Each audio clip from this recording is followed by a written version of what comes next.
What up, y'all? It's your boy Blake Anthony with the Overreaction Show. Going to talk about those NFL playoff games that just happened. Some pretty exciting, and some weren't. Some were disappointing. Well, I wouldn't say all of them. Maybe just one, but we'll break down all of them as a little touchdown montage for the weekend plays in the little box to the side. So let's just talk about a couple of games. The first one, obviously, the Rams and the Panthers.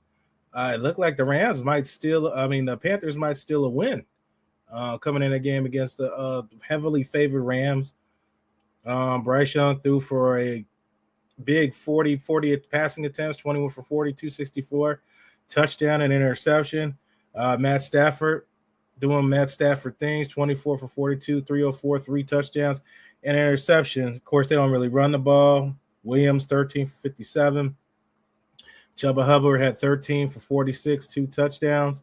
And it wasn't really high scoring up until like the end, where fourth quarter, four touchdowns and went Panthers, Chuba Hubbard for a touchdown, Matt Stafford, DeKyron Williams for a touchdown, then Bryce Young to Coker for a touchdown, and then back to Matt Stafford deep to Parkinson for that crazy ass touchdown in the end. The playoffs, the wild card weekend was very non-disappointing, man. Every game was well worth the ticket, minus the Monday night game. We'll talk about that last. The Steelers and the Houston Texans out there in the bitter cold, 20 degrees, Pittsburgh. But the games were entertaining, man. It still felt like it. You still kind of had. No, I ain't gonna say a regular season feel. I'll say it was definitely a playoff energy. But the crazy part is that all these teams that are playing each other, they're all like, this is the third time playing each other. These guys are all division opponents, all playing each other again, especially in the damn NFC. You got the Bears and the Packers playing each other for a third time. Looking like the Packers was going to run away with that game, and then the Bears and Caleb Williams coming away with a miraculous victory. Especially with how about that crazy ass throw, the fourth down throw, falling down, throwing it to Rome Odunze on the left sideline for a big first down to basically save your season. I mean, it was just incredible. Every game was incredible. You had the Niners double pass to Christian McCaffrey for a touchdown. You just I'll just say they pulled out all stops, man.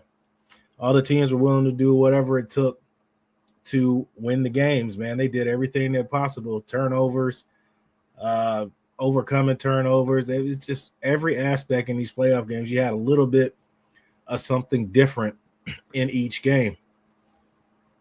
We talked about the Bears, Packers, the Rams, and the Panthers, the Bills and the Jags, another nail biter. Like I said before, Josh Allen don't make the Super Bowl this year. They can quiet all the noise about Josh Allen, how good he is. Patrick Mahomes ain't in there. This is a heavily favored year for you to go to the Super Bowl. He can't do it this year. Just don't mention it anymore. They beat the Jags. Liam Cohen-led team first year. A lot of controversy around that with the lady giving Cohen props. I don't see what's wrong with it. They're like, oh, it's not her job to say that he did a great job and he shouldn't hold his head down. It was like just 20 seconds, and a lot of people were upset about it. I'm like, well, what are you mad about?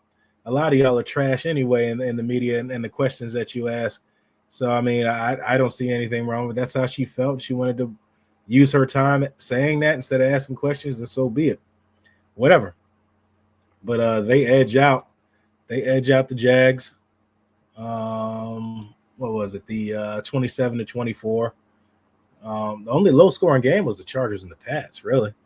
And then you got the Niners and the Eagles. Eagles disappointing offense all year, pretty much. Why it wasn't real wide receiver friendly in 2025. I'll say that the least. And then to end it all, I mean, it was only fitting end to the season. I mean, you can't script this stuff. I said all year, A.J. Brown bitches and whines about getting the ball, the team, and all this stuff. He's reading books on the sideline. He's all year with the stuff. Saquon Barkley has a post slump, like post 2000. I mean, minus rushing title slump in the next year. Barely is like a mere shadow of his former self in this year. Is it because the offensive line was that great last year, or he just, I don't know, got paid and kind of fell off? I have no idea.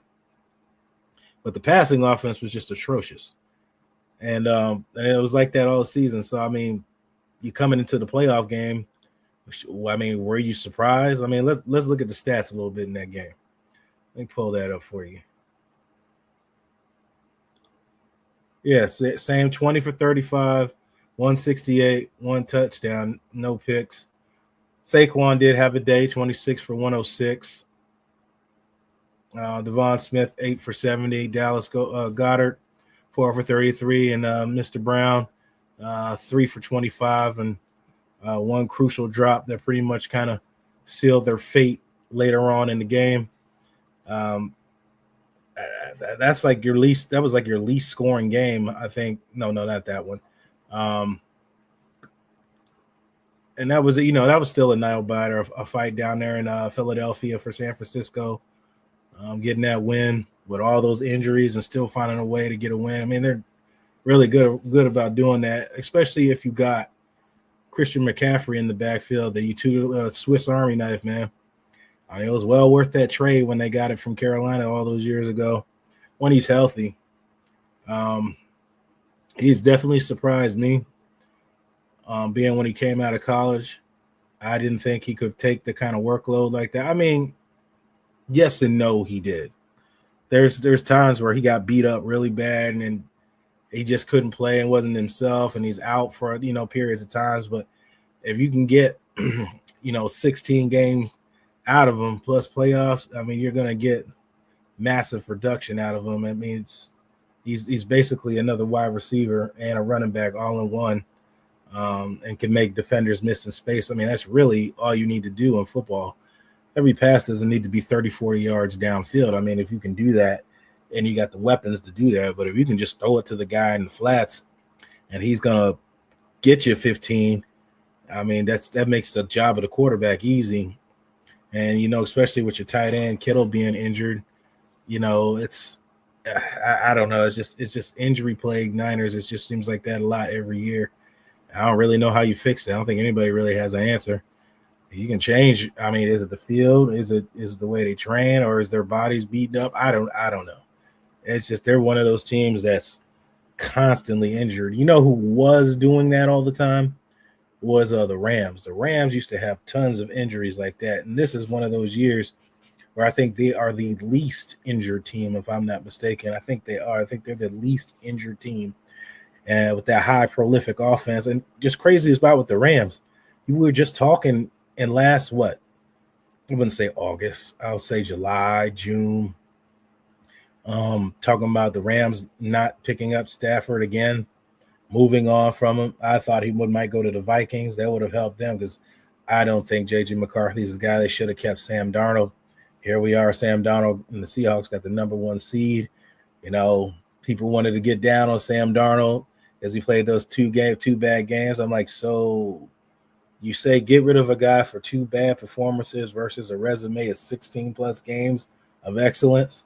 Then he goes somewhere else and he gets the same production happens the next year. I think people need to stop speaking emotionally and think rationally.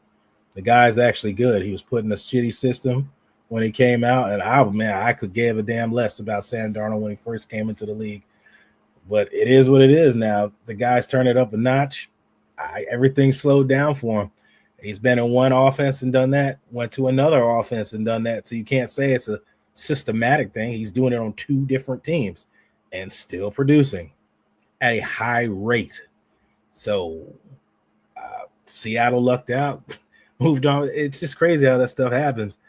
You lose a franchise quarterback in Wilson.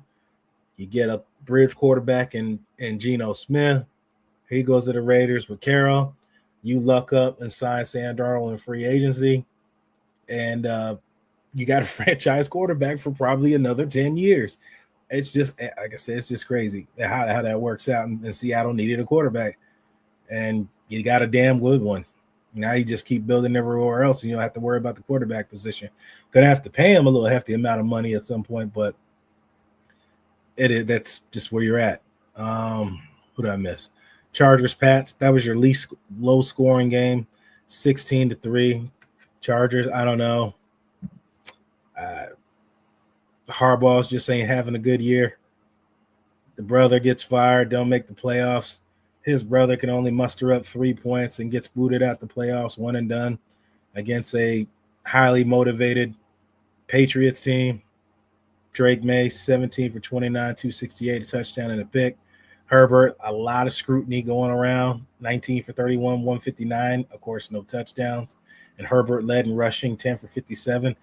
They've drafted offensive line. Zion Johnson, Joe Alt. I think Alt's injured unless he came back. But it just seems to be the same thing. And then he's always injured. He kind of reminds me of Matt Stafford when he first came in the league. When he came out of Georgia and was with the Lions. I used to call him Mr. Glass because he couldn't stay healthy to save his life. And then he kind of reinvented his game to be this play extender. He became a play extender. If you watched Stafford for a long time, you know what I'm talking about. He wasn't a really running around, buying time and things like that kind of guy when he first came into the league. He is a prototypical quarterback, pocket passer, throwing to A.J. Green and throwing to Calvin Johnson, and then kind of started moving around and extending plays and become this guy now, that who he is now, one of these elite guys, and has made a damn good name for himself post-Lions career. I thought his career was pretty good with the Lions, but he's ascended since going over there with Sean McVay and this Rams offense. And the Rams, when they had that setback year and they loaded up on the defense and got the necessary need free agents and things like that, this team just finds a way to stay winning, constantly winning. What else? Is that all the teams I got? Did I get everybody? I'm going to make sure I don't leave nobody out. Oh, and last but not least, how could I forget that one? The biggest disappointment of the wild card weekend. Houston, Pittsburgh, 30-6. A lot of talk around. Well, it's a lot of talk around two coaches, Nick Sirianni with the Eagles, and a lot of talk about Mike Tomlin with the Steelers. Do they want to get rid of him? A coach that's never had a losing season, constantly in the mix, the playoff mix. I mean, they hit the Steelers team just went in the toilet in the fourth quarter, letting the Houston put up 23, and 2 touchdowns were our defensive touchdowns. Aaron Rodgers and that offensive line just dismal, kind of like the Chargers. 17 for 33, 146, an interception and a fumble recovery. Stroud didn't start hot. He had a lot of turnovers, a lot of miscommunication with the offensive line, the ball snapping over his head and hitting him in his chest when he wasn't ready. But they ended up going 21 for 32, 250, a touchdown and a pick. And I think the biggest talk of the day is the rookie running back, Marks, 19, 112, and a touchdown. And of course, Christian Kirk getting that trade, 8 receptions, 144, and a touchdown. I mean, it's really, really kind of set the team apart in that fourth quarter. I mean, when you look at the scoring, man, it was, 10-6 coming into the fourth quarter. Fairbairn gets a 51-yard field goal, makes it 10-6. Rodgers gets sacked. Rankins picks up the fumble. You go from 17-24. And then Marks rushed for a touchdown. Yeah, and then Rodgers goes deep and then throws an interception by Houston and goes for a touchdown. So it's just all of that just fell apart. There was no scoring in the third quarter, so all your scoring was first, second, and the fourth. And the fourth, that is kind of like where the Houston separated from the Steelers in that game. I don't know where the Steelers go from here. If they want to go full-on retool, reload, rebuild, I don't know. But they got to fix their offensive line. I know their identity is they always want to play defense, but at some point they got to start addressing their offense. Got to score points in this league, and at first it starts, you got to find a quarterback. It's hard when you get in quarterback purgatory. Tomlin's always found a way to win, regardless of who he's had on this roster. But at some point they got to find a guy. If they got to trade and they think that's going to be the way to do it, then so be it. But you got to find a way to sustain some type of offense in this league to stay, because the league is contoured to score points in this league. This isn't the old league that Me and the age group of the guys like me are used to people getting bust over their head all the time. It's kind of buttercup football now. It's changed. It's catered to score points in this league, and if you can't score points in this league, we're in a league where every play everybody's looking for a damn pass interference penalty. I'm like, God damn! I'm like, the dude's playing actually good defense, but every play you're believing every play is a pass interference penalty. Like we're in that kind of league now where everything thinks everything's a penalty to bail you out. Every passing now it gets kind of irritating actually. Every pass that somebody just is contested, you're complaining for a pass interference penalty. I'm like, that's just solid defense. Remember what people used to do back before everybody's looking to get bailed out by the flags, but under the same breath, bitching about refs when they throw the flags. So and then the quarterback situation, god damn, you can't even sack these dudes anymore without looking around for a flag, bump them in the head, touch their mask. It's like I said, it's contoured to score points in this league. Legal contact, 5 yards and first downs. How many games have been decided by those? That's just what the league is now. If you can't score in this league, you got big problems. You got big problems if you can't score in this league, especially a league that's contoured to score points in this league. That's pretty much all I got. So we'll see what comes up for the next, what's that, divisional round. Got some good matchups coming up. We'll see what happens. I don't think anybody had any massive injuries. I think the Niners with Kittle, I believe, if I'm not mistaken. But they already have a fucking bunch of injuries anyway. So, I mean, just keep on trucking. I think that, I think that's about it. And we'll end as we always do. You're the master of everything. What you do with your life, what you do with it is entirely up to you. I'm Blake Anthony. I'll see you guys next time. Peace.